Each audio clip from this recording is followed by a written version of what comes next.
Gazteon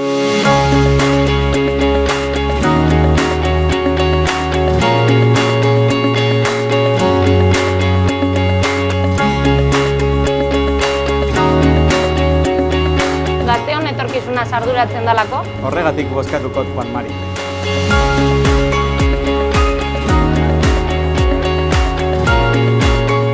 Queremos que Juan Mari siga siendo el patrón de Bilbao. Y yo como bilbaína quiero lo mejor para mi ciudad. Por eso, Juan Mari es un valor seguro. Nik uste dut, Juan Mari Aburtorekin Bilbo prest dagoela euskarari beste bultzada bat emateko. Juan Mari Aburto está por la igualdad, la interculturalidad y la diversidad de la ciudadanía bilbaína. Mi voto para Juan Mari. Puesto a Bilbao en el mundo, pero sobre todo, ¿cómo está Bilbao? Bilbao, sus barrios, que también es muy importante, no vamos al centro, no, todos los barrios de Bilbao están de maravilla. Juan Mariren kudeaketarekin Bilbok aurrera egiten dau eta horrela Bizkaia ere indartu egiten da.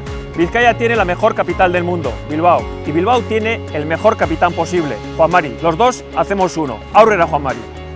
Necesita también 4 años más para llevar adelante su proyecto. Tiene buen equipo, tiene buenas ideas y sobre todo, es una buena persona. Así que ánimo, Juan Mari. Nik maiatzaren 26an Juan Mari Aburtori bozkatuko diot. Bilbo bere itxasadarri gabe ez da ulertzen da. Udaletxeak egin duen apostua garrantzitsua da. Horregatik Juan Mari jarraitzea nahiko nuke.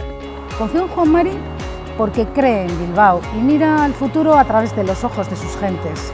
Porque nuestro comercio necesita fuerza e ilusión. Juan Mari Aburto, alcalde de Bilbao. Claro que sí. Nosotros apoyamos a Juan Mari. Buen alcalde, buen ayuntamiento y buena tierra la que tenemos nosotros. Tengo para mí que Juan Mari es el mejor alcalde para los próximos 4 años, porque mi alcalde para Bilbao es Juan Mari Aburto.